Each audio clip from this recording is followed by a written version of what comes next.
Bacaan firman Tuhan 1 Raja-Raja 4 ayat 1 sampai 34. Demikian firman Tuhan.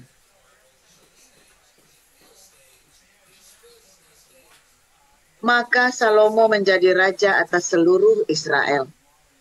Inilah para pembesarnya. Azaria bin Zadok menjadi imam. Elihoref dan Ahia anak-anak sisa menjadi panitera negara. Yosafat bin Ahilud menjadi bendahara negara. Benaya bin Yoyada menjadi panglima. Zadok dan Abiatar menjadi imam. Azaria bin Natan mengawasi para kepala daerah. Zabud bin Natan, seorang imam, menjadi sahabat raja. Ahisar menjadi kepala istana. Adoniram bin Abdu menjadi kepala Rodi. Salomo mempunyai 12 orang kepala daerah atas seluruh Israel yang harus menjamin makanan raja, dan seisi istananya adalah tanggungan tiap-tiap kepala daerah untuk menjamin makanan selama sebulan dalam setahun. Inilah nama-nama mereka. Ben-Hur di pegunungan Efraim, Ben-Deker di Makas, di Saalbim, di Bet-Semes, dan di Elon, Bet-Hanan. Bet-Hesed di Arubot, wilayahnya ialah Soko dan seluruh tanah Hefer. Ben-Abinadab memegang seluruh tanah bukit Dor dan Tafat. Dan Tafat binti Salomo menjadi istrinya. Baana bin Ahilud memegang Ta'anah, Megido dan seluruh Bet-Sean yang di sebelah Sartan, di sebelah hilir Yisrael, dari Bet-Sean sampai Abel Mehola, sampai ke seberang Yokmeam. Selanjutnya Ben-Geber di Ramot Gilead. Wilayahnya ialah Hawot Yair yang di Gilead. Yair ialah anak Manasye. Juga wilayah Argob yang di Basan dipegangnya. 60 kota besar berpagar tembok dan berpalang pintu tembaga. Ahinadab bin Ido memegang Mahanaim. Selanjutnya Ahimaas di Naftali. Ia juga mengambil seorang anak Salomo menjadi istrinya, yakni Basmat. Selanjutnya Baana bin Husai di Asher dan di Alot. Lalu Yosafat bin Parwah di Isakar. Dan Simei bin Ela di Benyamin. Geber bin Uri di tanah Gilead memegang tanah Sihom, raja orang Amori, dan tanah Og, raja Basan. Dan dialah satu-satunya kepala daerah yang ada di tanah itu. Orang Yehuda dan orang Israel jumlahnya seperti pasir di tepi laut. Mereka makan dan minum serta bersukaria. Maka Salomo berkuasa atas segala kerajaan, mulai dari sungai Efrat sampai negeri orang Filistin, sampai ke tapal batas Mesir. Mereka menyampaikan upeti dan tetap takluk kepada Salomo seumur hidupnya. Adapun persediaan makanan yang diperlukan Salomo untuk sehari ialah 30 kor tepung yang terbaik dan 60 kor tepung biasa. 10 ekor lembu gemukan dan 20 lembu gembalaan dan 100 ekor domba. Belum terhitung rusa, kijang, rusa dandi, dan gangsa piaraan.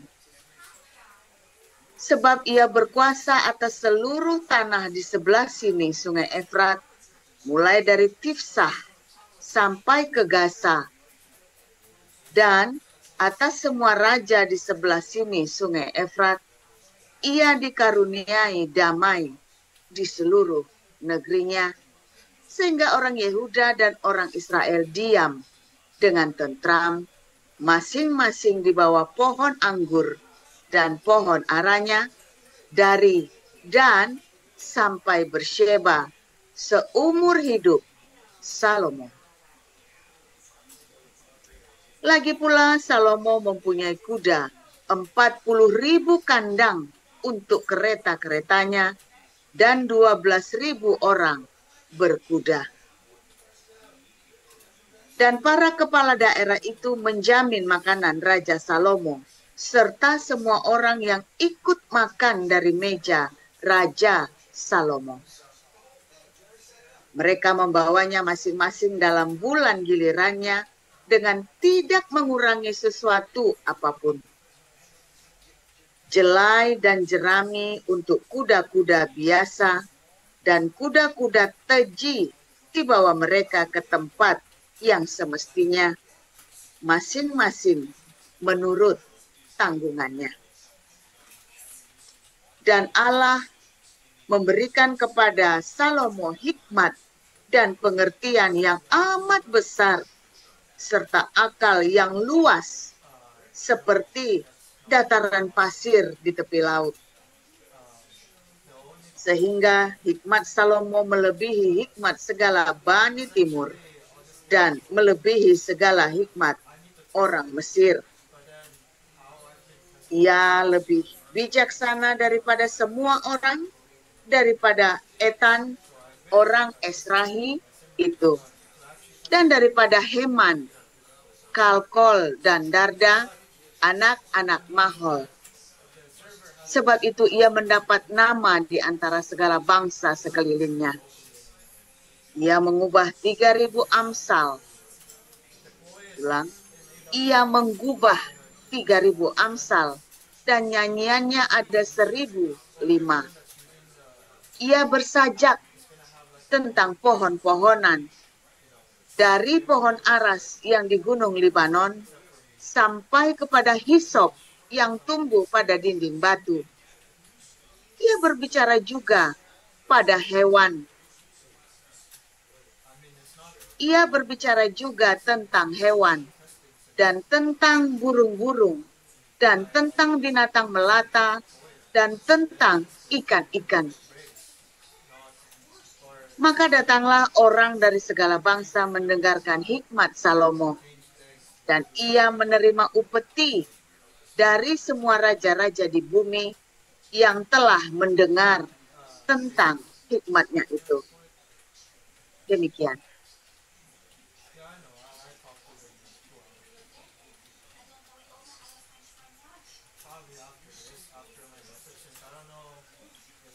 Kisah Para Rasul 6.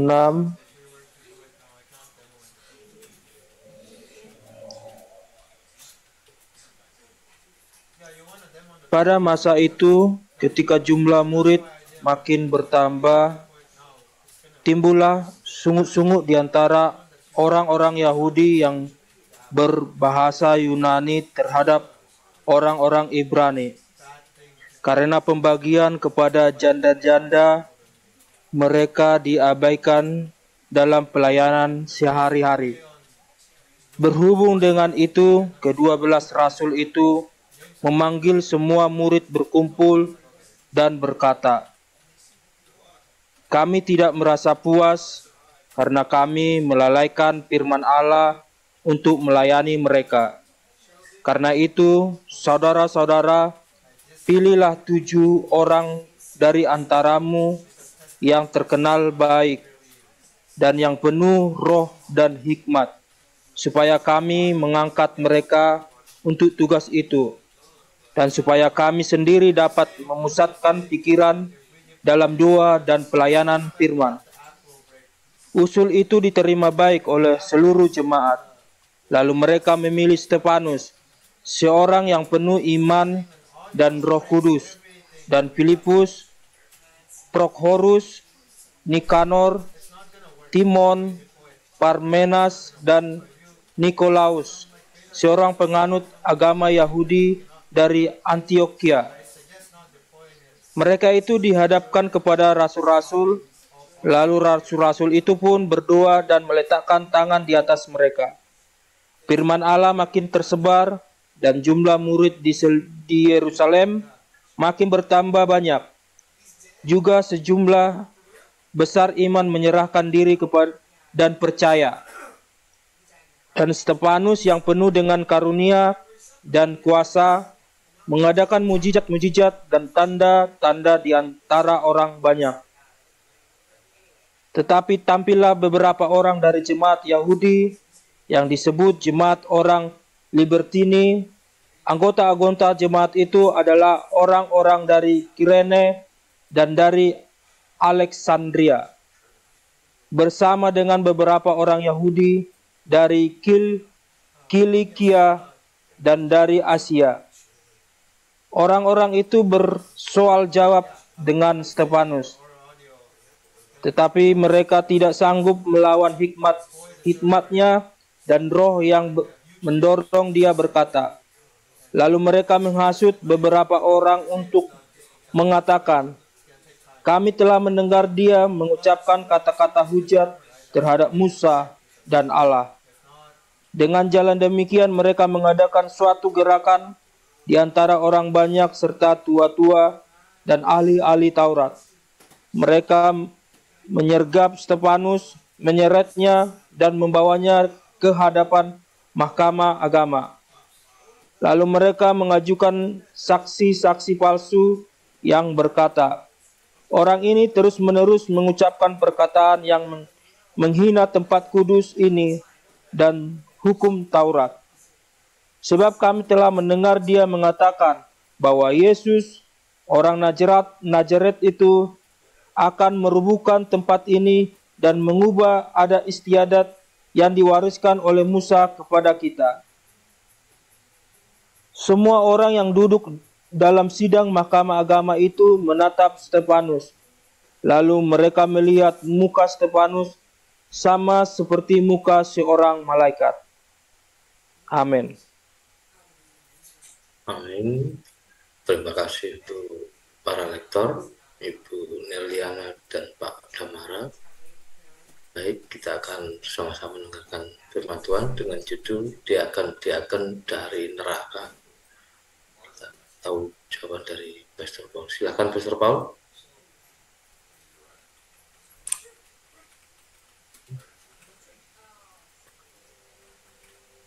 Ya, haleluya, firman Tuhan selalu baru setiap hari ketika kita menanti-nantikan Tuhan ya, dengan ketaatan, dengan penuh cinta dan dengan penuh belas kasihan dari surga, saudara. Kalau enggak nanti kamu bisa jadi diaken-diaken dari neraka nanti, saudara ya. Saudara, banyak orang ya pengen melayani Tuhan. Banyak orang, aku mencintaimu Tuhan. Maka dia akan membuktikannya dalam kehidupannya sehari-hari. Apakah kehidupan sehari-hari itu menjadi berkat bagi banyak orang atau hanya bagi teman-temannya saja, saudara? Kalau untuk memberkati teman-teman saja yang baik sama kita, mah gampang, saudara ya. Menjadi berkat bagi orang-orang yang baik sama kita itu gampang, saudara. Ya, kadang-kadang saja udah cara orangnya klik pelit, saudara ya. Mau memberkati saja hitung-hitungan. Ya, saudara ya. Jadi berkat aja hitung-hitungan sama temen ya kan, untung rugi. Menjadi berkat ya, untuk apalagi mau jadi bagi banyak orang, apalagi bagi musuh-musuh kita, saudara. Padahal Tuhan menghendaki kita semua, Anda dan saya orang percaya, menjadi diaken. Apa itu diaken? Pelayan meja. Ya.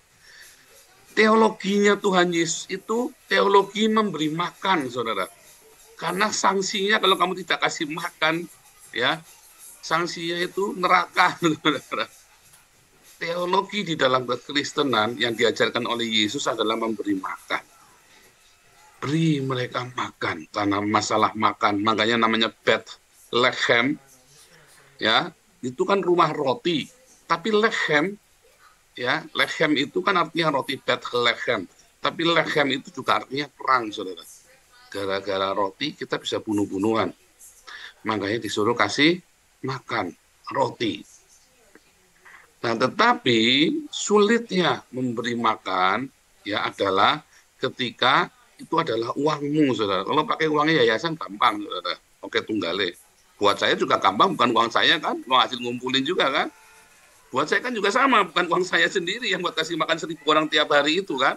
Uang dari kalian semua yang kita kumpulkan, lalu saya memoderatori ya dengan para pendiri yayasan sebagai fundraiser, pendiri ya sebagai inisiator ya dan fundraiser juga sebagai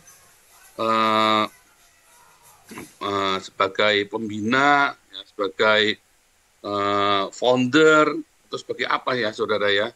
Tapi kan bukan uang saya, bukan uang kami, itu uang Anda semua. Ayo kita sama-sama supaya waktu kita membagi makanannya itu lebih layak. Nah itu tuh masalahnya saudara. Gampang yang saya lakukan itu gampang saudara. Gampang saja banyak orang tidak bisa melakukan. Loh gampang saudara yang saya lakukan itu gampang banget. Masalahnya yang bikin sulit apa saudara? Ikhlas nggak hatinya kita waktu kita mau kasih makan, waktu kita kumpulin dana begitu duitnya banyak, kita ikhlas saudara. Banyak pengurus tadinya baik-baik ya, begitu jadi pengurus, begitu lihat kita duitnya banyak, langsung kepengen apa? Ambil alih. Paul singkirkan. Oh ini udah berkali-kali saudara ya, serius. Anda pertama kali ngeliat, wah seneng ya jadi pengurus, begitu lihat duitnya gampang, banyak, dia pikir dia bisa, ya. Cari duit segitu banyak untuk dikasih makan. Kalaupun dia bisa cari duit segitu banyak buat kasih makan, nanti begitu dia kumpul, langsung hatinya nggak mau, saudara. Terbukti kan banyak apologet youtuber cari dana, wah buat ini, buat itu, begitu dananya ngumpul diambil sendiri sikat, saudara. Buat bangun janji-janji bikin panti anak terang jadi anak terong, ya kan? Panti asuhan jadi panti janda, saudara. Ya sudah banyak ya, jangan ngomong enggak, saudara.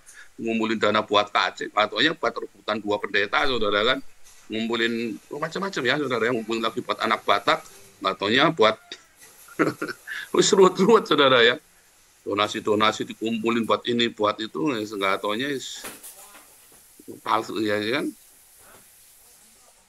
Kita sudah 4 tahun ya, masuk tahun ke-5, kita kumpulin donasi, tahun ke-4 ini tahun ke-4 lah pokoknya ya, 4 tahun. Kita kumpulkan donasi segitu banyak ya, kalau kumpul-kumpul mungkin 30 miliar. 1 rupiah aja saya nggak pernah lihat duitnya saudara. Baru mulai per bulan September ya, baru mulai ya. Oke, kita mau bikin project Eropa. Itu pun kita kasih nama project Eropa dan yang dikirim adalah project untuk Eropa saudara. Ini kan, dan ada donasinya banyak, ya kan, banyak ya. Beberapa orang dari ke saya pun saya bilang ke ini saja, ke yayasan saja, supaya jelas dan supaya saya juga ada pertanggungjawabannya. Loh itu juga sama saudara, saya kan nggak main-main. Tetapi memang banyak orang tadinya baik-baik saja, begitu gabung di dalam kepengurusan, langsung pengen ngambil alih saudara. Bahkan menghasut orang-orang buat ngambil alih, ya kan? Begitu nyeplit, pisah, habis duitnya. Ya kan? Sebenarnya kan pekerjaan gampang kan? Sebenarnya banyak orang yang bisa melakukannya, nggak cuma saya. Jangan ngomong cuma saya paling hebat, enggak. Banyak orang bisa melakukannya. Masalahnya ketika duitnya sudah kumpul, ikhlas nggak dia buat melepaskan uang itu, buat tidak memiliki uang itu. Itu dia yang sulit, saudara. Ayo, kita mau jujur-jujuran, saudara. Berapa banyak yang melakukan kayak saya, saudara? Baru sedikit kumpul, udah ribut pasti. Berapa kali banyak yayasan itu kumpul-kumpul ya, youtuber. Baru sedikit duitnya udah ribut, saudara. Nah, kita mah nggak pakai ribut, jalan terus dulu ya. Terima kasih sama Bu Mantu, ya kan, yang Pak Stephen yang jadi penjaga gawang kita selama ini ya. Kalau nggak ada Bu Mantu, duit kita udah habis-habisan direbut raya sana sini dari dulu, saudara. Nah itu tingkat bos yang punya duit ya, saudara ya. Tingkat yang punya duit lah intinya ya. Sekarang di level eksekusi, saudara, eksekutornya dari ketua sampai eksekutor yang di lapangan sama, saudara ya, sama juga. begitu dikasih kesempatan untuk berbagi, oke, kita semua tunjukkan, semua diberi sedikit keuntungan supaya saya itu nggak suka kalau apa-apa gratisan ya. Di sini pun saya nggak suka gratisan. Semua pemain musik kita bayar, kecuali anak saya, saudara, sama istri saya nggak dibayar. Nombok iya, anak saya malah nombok ya saudara ya, di gereja Hagiosin dia. Anak segala macam, duit tabungannya anak malah habis buat nombok. Saudara, kita juga nggak gratisan di sini. Ya, tetapi ada beberapa orang ya ini berkat Bu Erna ya, kalau enggak kita bukan Bu Erna Bulianti tegas ya waktu itu ya, lihat saudara ya, ayamnya masih ada bulunya, digoreng, dikasihkan ke masyarakat, dia pikir ini kan buat mereka, sudah bagus ngasih makan. Loh, waktu itu banyak orang yang berpikir udah bagus kita ngasih makan. Iya kan, siapa orang yang punya mental begitu, udah bagus kita kasih makan. Kita kalau kasih makan di gereja, di komunitas kita di Den Haag, kita kasih makan yang terbaik, saudara. Sederhana, simple. Mendingan yang sederhana sekalian, tapi terbaik, atau yang banyak sekalian, tetap yang baik, daripada nanggung-nanggung, saudara. Bikin soto, manis enggak, asin enggak, enggak ada rasanya, enggak karu-karuan, asal-asalan bikin. Tegur kita enggak mau, saudara. Masih yang enggak jelas, atau bahkan barang udah berapa hari yang lalu kita sajikan lagi. Oh, jangan, saudara, kita nggak mau begitu. Belajar memberikan yang terbaik. Tapi ini ada beberapa yang ketahuan ya, saudara ya. Ayamnya itu masih ada bulunya, saudara.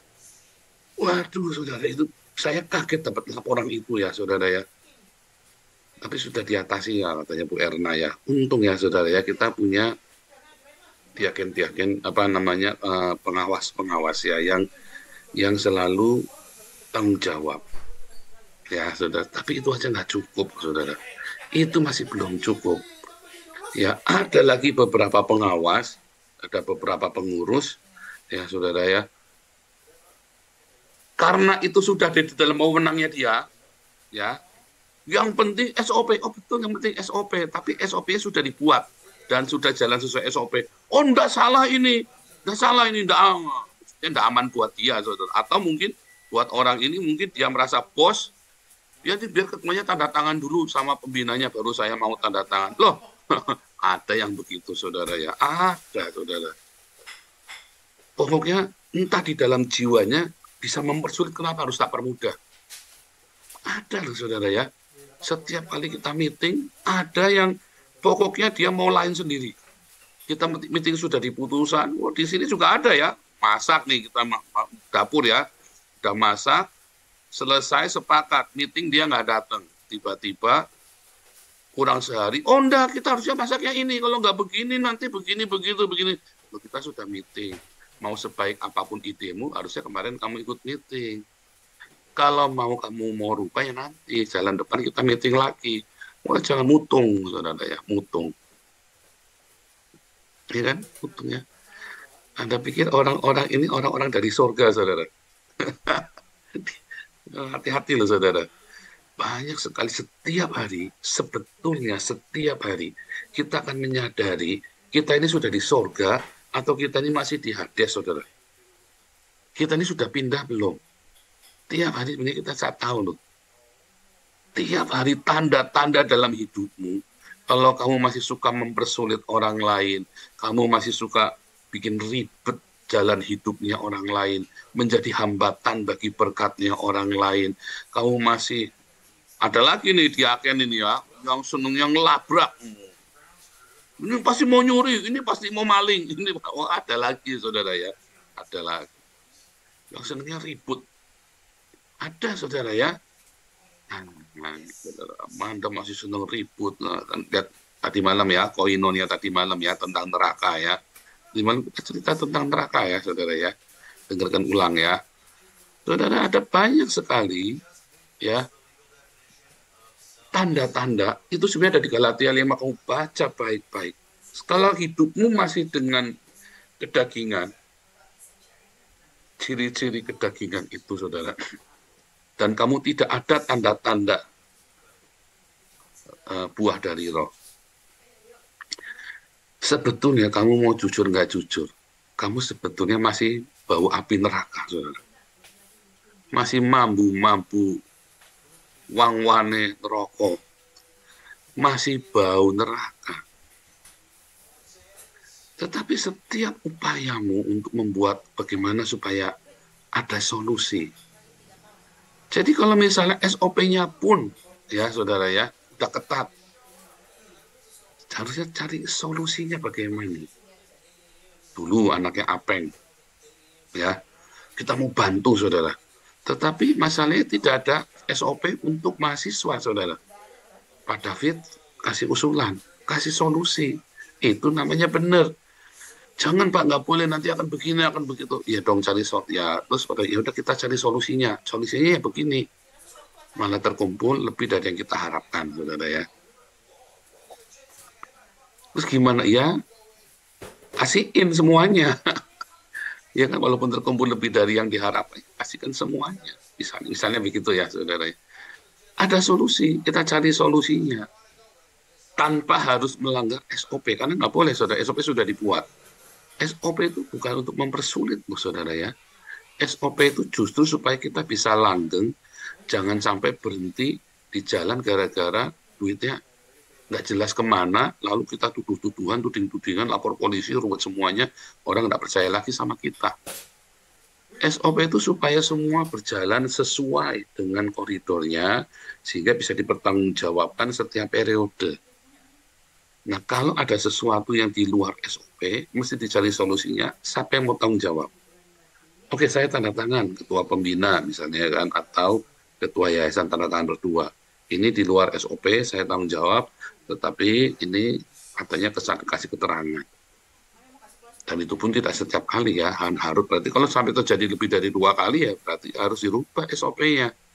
Berarti ada yang salah dengan SOP-nya, ya kan?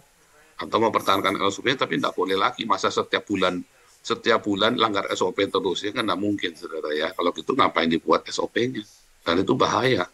Nah, balik lagi, saudara. Bukan cuma pengurus yayasan, bukan cuma pendiri yayasan, bukan cuma pengurus gereja, bukan cuma pendeta, tapi kita semua, saudara. Karena kita semua, tadi saya di awal saya bilang, kita semuanya adalah pelayan meja. Kita semua ini teologi yang kita pelajari, teologinya Tuhan Yesus adalah teologi ngasih makan. Teologi yang harus kasih makan orang, kewajiban. Sebagai kewajiban, tanda, ya, sebagai tanda kamu pengikut Yesus, salah satunya adalah kamu harus kasih makan. Ya, komunitas, tanda dari komunitas itu adalah komunitas Kristen, komunitas itu harus berdiakoni memberi makan. Kalau komunitas itu tidak memberi makan setiap hari, sebulan sekali tok, cuman kalau ada acara Natal atau ada acara tertentu baru ngasih makan, maka itu bukan komunitas pengikut Kristus. Itu adalah komunitas klub sepeda gunung. Ya, saudara ya. Kalau komunitas gereja yang benar adalah gereja yang memberi makan setiap hari. Setiap hari, saudara. Bukan cuma kalau Natal aja, atau kalau Paskah aja, atau kalau hanya ada hari kemerdekaan saja kita bikin program bagi-bagi sembako. Salah, saudara. Itu bukan gerejanya Tuhan Yesus. Kalau gereja yang mengutamakan gedung mewah daripada ngasih makan. Gedung mewah salah nggak? Gedung mewah tidak salah. Yang salah adalah demi gedung yang mewah lalu dia nggak ngasih makan. Kalau gedung yang mewah itu nggak salah, saudara ya. Nah, kalau adanya di kota itu hanya gedung yang mewah, ya kita sewa gedung yang mewah. Tetapi jangan sampai anggaran gedung mewah itu kemudian sampai kamu nggak berdaya lagi buat ngasih makan. Ya, sampai jemaatnya miskin. Ada yang ngeritik ya di page-nya Agios. Katanya, apa Yesus nyewa gedung mewah? Di Taman Getsemani, Yesus itu berdoa apa bayar sewaan? Apa nyewa gedung? Terus saya bilang, kamu kalau mau berdoa sendirian di Den Haag, di lapangan di Den Haag, di tengah lapangan, kamu berdoa sendirian, kamu nggak perlu bayar, nggak perlu sewa. Tapi begitu kamu rame-rame, satu kamu harus ada izin. Lebih dari 10 orang, kamu kudu sewa, kudu bayar. Jadi beneran, saudara ya. Kalau kamu sendirian, kamu nggak perlu bayar. Doa di rumah, doa di lapangan, doa di alun-alun. Begitu kamu lebih dari 10 orang, kamu harus ada izin, saudara. Di seluruh dunia. Begitu kamu bikin banyak rame-rame massal, kamu harus izin yang lebih khusus dan mungkin kamu harus sewa lapangan itu bayar. Apalagi di gedung. Ya. Jangan mentalmu gratisan. Kalau kita bisa memberkati, kita berkati. Nah, saudara, balik lagi ya. Jadi jangan sampai gedung gereja membatasi gerakmu untuk melakukan apa yang Tuhan perintahkan. Jadi lebih penting diakonianya daripada gedungnya. Lebih penting memberi makan daripada gedung yang mewah. Ya, saudara ya. Jadi saudara ingat-ingat, kalau ada gereja gedungnya mewah, tapi jemaat yang miskin semua dan tidak dibantu oleh gereja, kamu tinggalkan gereja itu. Itu gereja bukan gerejanya Tuhan Yesus, itu gerejanya Pak Pendeta. Ya, saudara ya. Hati-hati ya, saudara ya. Hati-hati, saudara. Dan kemudian, saudara, kalau Anda, ya, sebagai pelayan-pelayan Tuhan, kita semua, Anda dan saya, siapapun Anda, begitu Anda masuk di dalam komunitas tubuh Kristus, saya menjadi pengikut Kristus, Anda mengucapkan statement itu, maka Anda adalah diaken, saudara. Anda adalah pelayan meja. Pelayan yang mengikatkan pinggangnya dulu, lalu melayani orang lain, saudara. Artinya Anda harus mengutamakan orang lain.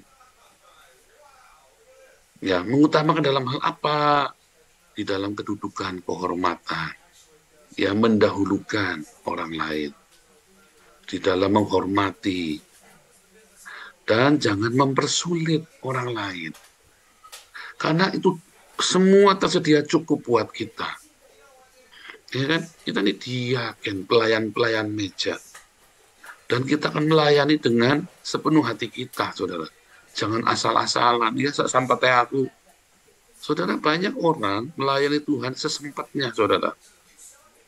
Ya, sesempatnya. Hati-hati, saudara. Ya, kalau saya ada orang bilang kita mau melayani ya, saya nggak mau sesempatnya. Nggak mau, saudara. Mendingan nggak usah sekalian, nggak apa-apa. Kita apa adanya, tapi orang-orang yang komitmen. Saudara, bayangkan kalau Anda punya TNI, punya tentara, ya tentaranya Indonesia adalah tentara volunteer semua yang ya kalau sempat aku tak latihan, kalau tidak sempat aku tak di rumah lah, gimana? Repot, saudara. Kamu punya tentara kudu militer, namanya militer. Namanya kan militer, militan, ya kan? Makanya namanya militer, militan. Kamu kalau melayani harus all out, saudara. Apapun yang kamu kerjakan harus all out. Setiap kali kamu kerja, ya sesempatnya. Ya, makanya sesempatnya nggak beres-beres. Beberes rumah sesempatnya, makanya rumahnya nggak beres-beres. Masak sesempatnya, makanya masaknya nggak karu-karuan. Jadi kita bilang sama diaken-diaken yang masak di tempat kita ya, para yang masak umum. Jangan, kamu harus luangkan waktu. So, kalau sesempatnya, akhirnya tiba-tiba kita sudah siapin waktunya belanja, tiba-tiba, wah aku nggak bisa, sorry. Wah berantakan semua. Wah kita pernah digituin, saudara ya. Wah berantakan semua. Sempatnya udah dipercayain buat ini buat itu, wah kanda karu-karuan. Untung anak selalu siap ya, langsung diambil cepet, udah kelar, saudara. Wah bukan dia mau boikot, tapi sesempatnya, mentalitas sesempatnya itu loh. Waduh berantakan semua. Hati-hati, saudara ya. Kamu yang sedang kamu lakukan adalah memberi makan, saudara. Ya, dan gara-gara makan itu bisa perang loh. Jadi sebagai diaken, kamu mau putusin, kamu ini diakennya surga apa diakennya neraka, saudara? Diaken yang masih bau neraka, atau kamu diakennya yang memang sudah mengalami surga dalam hidupmu? Nah, itu kamu harus pertimbangkan. Tiap hari kita tahu loh. Sejujurnya tiap hari kita tahu. Hari ini Anda semua dan saya. Oh, saya juga sama. Tiap hari saya selalu introspeksi loh, saudara. Jangan sampai hidup saya mempersulit jalan hidupnya orang lain. Jangan sampai. Saudara, suatu ketika kita kan ada yang antar jemput ya. Daripada saya beli mobil, waktu itu kan saya mau beli bis ya. Saya pernah cerita mau beli bis 9 orang buat antar jemput. Tapi waktu itu diusulkan semua kita sepakat, oke, kita pakai mobil jemaat. Kamu bagian sana, kamu bagian sana, bagian sana, bagian sana. Lalu ada satu orang, saudara, misalnya kita ibadahnya di Jakarta Pusat, lalu dia pulangnya ke Cinere, saudara. Misalnya. Lalu dia pulanglah ke Cinere. Lalu di situ ada satu orang jemaat yang sama-sama rumahnya di Cinere. Nah, orang ini biasanya setiap kali dia pergi, datang, jemput, antar jemput, selalu kita kasih uang ya buat bensin. Karena kan itu muter-muter lumayan juga ya, dan bensin di Belanda itu mahal, saudara ya. 1 liter itu, bensin di Belanda 1 liter itu bisa 36.000, saudara. 1 liter, ya, bensin di Belanda itu. Nah, saudara, jadi saya ganti ya, saya ganti. Nah, lalu berapa kali orang ini nganter, rumahnya tetanggaan 5 menit, saudara. Rumahnya tetanggaan. Saya tahu persis tetanggaan. Lalu dia minta uang, saya bilang nggak bisa, nggak boleh. Lalu orang ini marah, saudara. Kamu tuh nipu, kamu tuh sudah janji mau ngasih uang. Saya bilang, nggak, aku tidak pernah nipu orang. Tidak ada orang pelayan tempat saya gratisan. Saya selalu bayar, kalau kamu mau kembalikan uangnya, ya dari kolektor. Tapi semua orang yang pelayan di kita selalu kita bayar. Saya tidak pernah nipu. Saya bilang begitu ya. Tetapi saya bilang, oke, kamu stop, kita nggak usah ribut, kamu stop, jangan dilanjutkan lagi. Ini bahaya, nanti bisa jadi fitnah buat saya. Dan tetap saya bayar yang dia minta, saudara ya. Ini ada 2 kali rate nih, 2 kali sebutan. Saya bayar 2 kali, dan saya nggak mau persulit rezekinya dia. Kalau kamu mengklaim bahwa saya nipu kamu, itu 2 kali yang kamu bilang, saya bayarkan. Sekalipun itu sebenarnya bukan wilayahnya dia, wilayahnya dia itu di tempat lain. Jadi dia pulang bawa orang, dia nggak mau, karena mungkin orang-orang yang dia nggak ada yang diantar, ya maka dia nganter tetangganya dia sendiri, nganter tetangganya sendiri sejalan, tetap minta dibayar. Loh, nggak bisa begitu, nggak apa-apa, tapi stop. Saudara, mungkin lebih baik begitu, saudara ya. Anda misalnya ada teman-teman gitu ya, terus Anda ribut, oke, kita stop. Nggak usah ribut, dan saya tidak akan persulit rezekimu. Tapi selanjutnya jangan. Sebab nanti akan jadi fitnah buat kita semua, saudara. Jadi tanpa kita harus mempersulit rezekinya orang. Kalau memang ya, kalau memang itu ada, toh itu uangnya ada, saya bayarkan, tapi kita stop. Sebab kamu tidak sesuai dengan kesepakatan dan kamu menuduh saya penipu. Jadi kita stop, saudara. Dan kita langsung beres-beresin, kita pertegas aturannya, ya. Dan rencananya saya minggu ini kita mau meeting, mau kita kumpulkan siapapun yang bisa meeting, kita mau kumpulkan. Kita kasih tahu aturannya, ya, bahwa kita nggak main-main.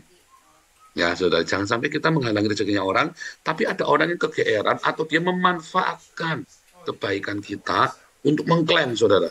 Nah, kita juga nggak boleh. Hati-hati, saudara. Itu juga bahaya. Makanya Anda harus tegas, SOP-nya harus jelas, sehingga Anda tahu persis. Ini aturannya, kita tidak seperti itu. Sekali 2 kali, oke, kita bisa tolerir, tetapi selanjutnya harus nggak boleh. Itu bukan mempersulit. Bukan mempersulit, saudara itu. Sebab kalau kamu tidak ikutin aturannya, maka kamu justru akan menjadi kesulitan bagi semua komunitas.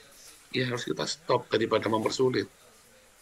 Yang ngamukan, misalnya yang emosinan, ya kita stop, sudah jangan dulu. Itulah sebabnya diaken-diaken itu harus orang yang sudah dewasa. Yang ngamukan, yang dikit-dikit meletup, ya harus stop, saudara. Kalau sekali meletup, ya namanya sekali. Tapi kalau setiap kali meletup, setiap kali ribut sama orang, ya harus kamu stop, saudara. Kenapa? Karena itu akan menjadi batu sandungan. Dia sendiri pasti belum damai dengan hidupnya. Walaupun dia benar, ini bukan masalah benar salah. Ini masalahnya kamu semua orang dicak ribut. Bukan masalah benar salah, saudara. Masalahnya sebenarnya dicak ribut. Akhirnya kamu membuat kisruh, membuat kita semua ini jadi tontonan drama. Ya kan, sinetron terus kan. Jadi akhirnya semua orang kan males kan. Nah, itu juga harus kita perhatikan, saudara ya. Nah, hati-hati, Anda ini diaken dari neraka atau mampu neraka, diaken yang bau batu bara, apa diaken yang bau batu pualam, saudara ya. Tuhan Yesus memberkati.